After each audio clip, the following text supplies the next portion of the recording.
All right, Midnight Season 1, we're diving inside Pit of SARON to a vault run in a Mythic level 10 where you get gear rewards at the Myth tier level. If you're looking to gear up fast and run it clean, you're in the right place. I'll walk you through a pug-friendly route, the pulls, and what actually makes this run smooth. So let's jump in. There are 3 routes for this dungeon. Here I chose the left side, so I drag the mobs near the NPC going to the left group, and try to avoid the caster who does AoE damage. After each off combat, make sure you talk to the NPC before the next pack. There are 6 prisoners. Taking this left route, head down, and pull this pat. Then get these grouped at the tent. You can stop here for a moment for spell cooldowns. Then, you can move to the group with the next NPC prisoner, if your group feels confident. Next, we go through this edge, leading to the next NPC. We should pull the mobs that drops green puddles all together. Once that's done, head to the group with the 3rd NPC prisoner. Focus the gargoyle, or it can hit someone for huge damage. After freeing the 3rd NPC, you can see the next destination of the next NPC behind the rock. So we go straight through it. I pull the patrol, the 2 groups, and stopped right before the dragon group. Then we can pull the dragon, the other groups, and together with the gargoyle. DPS them down and prepare your interrupts.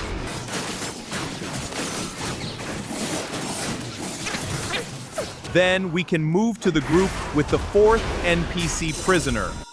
You have reached 40% of enemy forces at this point. Next, you'll get ambushed by a fake prisoner trap, so group the melee enemies together with the gargoyle.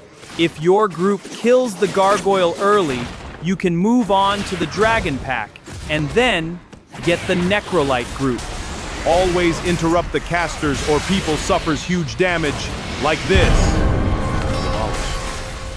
This is a lot more dangerous on higher keys. Thankfully, the healer is good. Now, I'm excited to face the first boss! For its mechanics, he will mark 2 players with a circles. If you're marked, run and spread apart. Don't overlap with other players or run along the edges. The boss will drop huge rocks on each marked player. As tank, I will go to the first rock, which is near to the edge, leaving the other in the middle space. Dodge the AoE as the boss slams the first rock. Then I will place the boss on top of the second rock so that people can hit the boss while hiding from the wind attack. This gives opportunity for the melee DPS.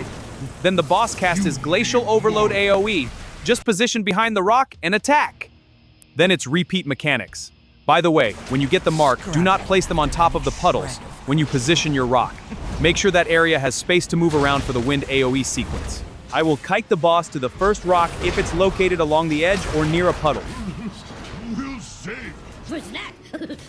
Then I'll kite the boss on top of the second rock that has a clear space. Then it's a cycle repeat. After that is done, we proceed to the 5th NPC prisoner, just the right of the path after the first boss. I will take this acolyte and another group, then kill them and get the 5th NPC.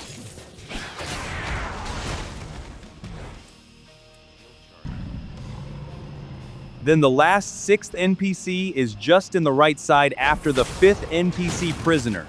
So take the groups that are in the way of this path. Now we have freed all 6 NPC prisoners. Then next we're up for the second boss. But before that, make sure we have defeated 80% enemy forces, so we get these last 2 groups to fill out the percentage.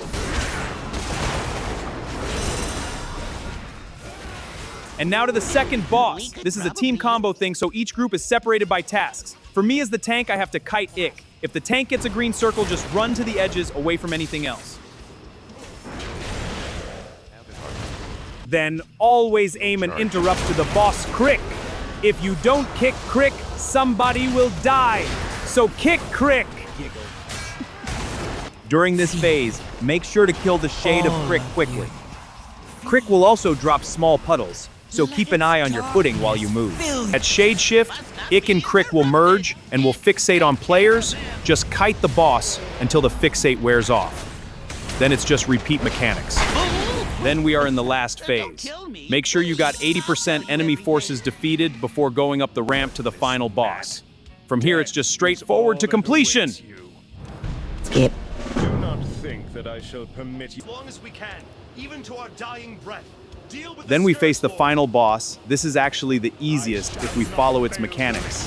The first time you pull this boss, 5 glowing spikes will appear in random piles. If you get marked, run to a glowing spike.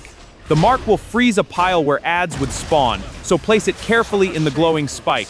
You can only freeze up to 4 of them.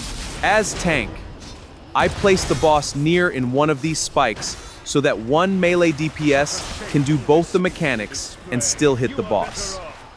The boss will knock back the tank very far away, then I will reposition to go back to a glowing pile. Then the boss will cast the Army of the Dead, multiple adds will spawn at each unfreezed pile of trash. The glowing pile spawns a Scourge Plague Spreader, so you need to interrupt it or get a massive AoE damage causing a wipe. You may also want to prioritize killing the Plague Spreader first. Once the adds are done, the cycle repeats. That's just the mechanics of it. Let's end this.